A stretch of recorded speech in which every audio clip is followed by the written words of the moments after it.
সেই বিয়ের সময় মেহেন্দি পড়েছিলাম, তারপরে এই আজ 3.5 বছর কিন্তু পার হয়ে গেছে আমার বিয়ের।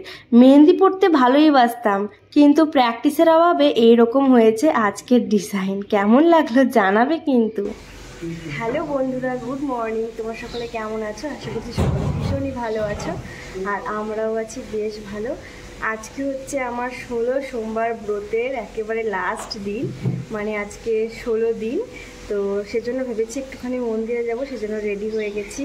মাম্মামকেও রেডি করিয়ে দিয়েছি। সকালবেলাতে খাবার খাওয়াতে গিয়ে প্রচণ্ড পরিমাণে রেগে গেছে, তাই চকলেট দিয়েছি একটু ভুলিয়ে ভালিয়ে রাখার জন্য। আর ওদিকে পুজো করব ঘরে, তারপরে যাব হচ্ছে আমরা মন্দিরে। তাহলে চলো তোমরা ব্লগটি দেখতে থাকো, আশা করি তোমাদের ভীষণ ভালো লাগবে। আর সেদিন যে অনলাইন থেকে শাড়িটি নিয়েছিলাম, তো সেই শাড়িটি আজকে পরেছি।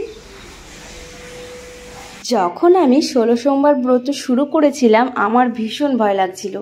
আমি মনে মনে ভাবছিলাম পুরো 16টা সোমবার আমি কমপ্লিট করতে পারবো কি না, কোনো বাধাবিঘ্ন ছাড়া। যদি কোনো বাধাবিঘ্ন চলে আসতো তাহলে আমাকে আবার 16 সোমবার প্রথম থেকে শুরু করতে হতো। এই ব্রতটার এইরকমই নিয়ম। তো সেজন্য আমি ঠাকুরকে বলেছিলাম যে ঠাকুর আমি যেন ভালোভাবে পূর্ণ করতে পারি 16টা সোমবার। তো ফাইনালি আজকে আমার 16টা সোমবার পূর্ণ হয়ে গেছে, তার জন্য আজকে মন্দিরে যাচ্ছি। পুরো 4 মাস লাগলো আমার এই ব্রতটা কমপ্লিট করতে। সবচেয়ে আনন্দের বিষয়, যখন আমি 16 সোমবার ব্রতটা করছিলাম তার মাঝখানে শ্রাবণ মাস পড়েছিল। তো তার জন্য শ্রাবণ মাসটাও এর মধ্যে দিয়েই হয়ে গেছে। তো এখন আমরা বেরিয়ে পড়ছি। লিফটটা খারাপ চলছে না, সেজন্য সেই 4তলা থেকে নিচে নামতে হলে এইভাবে সিঁড়িতে করে। আর আমার মেয়ে আমার কোলে উঠবে না, ওইভাবে সিঁড়ি দিয়েই নামবে, সেজন্য এইভাবে কষ্ট করেই নামতে হলো। আর আমার মনে আছে ভালোভাবে, যেদিন আমি 16 সোমবার ব্রত শুরু করব, তার ঠিক আগের দিন রাত্রেবেলা আমার ঘুম হয়নি। আমার ভয়েই ঘুম হয়নি যে আমি ভালো করে পারবো কি না, কোনো ভুল ত্রুটি যেন না হয়। তো এরকম একটা আতঙ্ক মনের মধ্যে ছিল। তার উপরে আবার কোয়ার্টারে একা থাকি, ছোট একটা বেবি, ঠিক আছে, এই জন্য আমি একটু ভয় পাচ্ছিলাম যে আদৌ আমি পারবো কি না।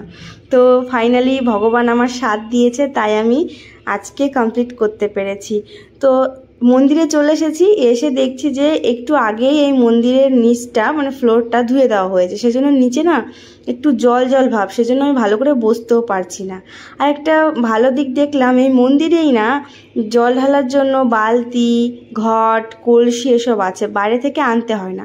তো আমরা তো জানি না, তাই বাড়ি থেকেই ঘট ভর্তি জল এনেছিলাম। তোমাদের অনেকের মনেই প্রশ্ন আসতে পারে যে 16 সোমবার ব্রত করলে কি হয়। তো আমি যতদূর জানি 16 সোমবার ব্রত করলে পারে খুবই ভালো হয়, ফ্যামিলির জন্য। আর একটা বিশেষ কারণ রয়েছে, সেটা হচ্ছে মনস্কামনা পূর্ণ হয়। মনে যদি কোনো ইচ্ছে থাকে সেইটার জন্যই এই 16 সোমবার ব্রত করা। আমরা যখন এর আগের বার ছুটিতে গেছিলাম, তারপরে এসে আমার মেয়ের প্রচুর শরীর খারাপ হয়েছিল। এতটা শরীর খারাপ হয়েছিল, দিনে 6টা করে ইঞ্জেকশন লেগেছিল। তো তখন আমি মন স্থির করি যে না, আমার মেয়ে যাতে সুস্থ থাকে, ভালো থাকে। তো সেই কারণেই আমি এই 16 সোমবার ব্রতটা শুরু করেছি। এছাড়াও আমার একখানা মনের ইচ্ছে রয়েছে, যেটা আমি এখন তোমাদেরকে বলবো না। যদি ইচ্ছেটা কোনোদিন পূরণ হয়, অবশ্যই তোমাদের সঙ্গে আমি শেয়ার করব সেই মনের ইচ্ছের কথা, যার জন্য আমি প্রতি মুহূর্ত লড়াই করে চলেছি। জানি না কি হবে, ভগবান কি চায় না চায়, তো দেখা যাক পরের কথা। সেটা যদি কোনোদিন সেটা পূর্ণ হয়, সেই ইচ্ছেটা যদি পূর্ণ হয়, তাহলে আমি তোমাদের সঙ্গে শেয়ার করব। তো সেটা আমি আর এখন বলছি না। তো আমি ওই মন্দির থেকে পুজো দিয়ে চলে এসেছি। এটা হচ্ছে আমাদের কোয়ার্টারের ঠিক পাশের একটা মন্দির। তো এখানেও ভাবছি একটুখানি বাবার কাছে পুজো দিয়ে যাই। তো ওখান থেকে এসে আমরা এই মন্দিরে ঢুকেছিলাম। আমার সোনা মামামকে দেখেছো কি সুন্দর আমার পাশে লক্ষ্মীটি হয়ে বসে রয়েছে। ও খুব ভালোবাসে ঠাকুর, ঠাকুর দেখলেই শুধু প্রণাম করবে মাথা নত করে, ও এরকম করে। মন্দির দেখলেও করবে, ফোনে যদি কখনো ঠাকুরের কোনো ছবি চলে আসে এরকম করবে। এটা হচ্ছে আমার লক্ষ্মী পাখি। তোমাদের কাদের কাদের ঘরে এরকম একটা লক্ষ্মী পাখি আছে কমেন্ট করে জানাবে। এত পাকা হয়েছে, যেমন পাকা তেমন দুষ্টু। তো ভগবানের কাছে আর কিছুই চাওয়ার নেই, আমার হাজব্যান্ড আর আমার মেয়ে যেন সবসময় সুস্থ থাকে, ভালো থাকে। তার সাথে সাথে আমার ফ্যামিলির যত পরিবারের যত সদস্য রয়েছে সবাই যেন ভালো থাকে, ব্যাস এটাই আমার চাওয়ার। আর তোমরাও যেন ভীষণ ভালো থাকো, তোমাদের মনের ইচ্ছেগুলো ঠাকুর পূরণ করুক। সবার জীবনে যেন লড়াইয়ের জীবন, সে ধনী গরিব যেই হোক না কেন, লড়াই ছাড়া কারো জীবনই চলে না, কারো জীবনই বসে বসে চলে না। তো শুধু লড়াই করে যাও, একদিন না একদিন সাফল্য হবেই হবে, এটাই হচ্ছে সবচেয়ে বড় কথা। সেটা পড়াশোনার ক্ষেত্রে হোক, চাকরি বাকরির ক্ষেত্রে হোক, যে কোনো ক্ষেত্রে, যে কোনো কাজ। আর কাজই হয়, কোনো কাজ ছোট বা বড় হয় না। তো তোমাদের কেমন লাগলো আমাদের এই 16 সোমবার ব্রতের লাস্ট দিনের ব্লগ অবশ্যই জানাবে। যদি ভিডিওটি ভালো লেগে থাকে একটা লাইক এবং সাবস্ক্রাইব করে দেবে।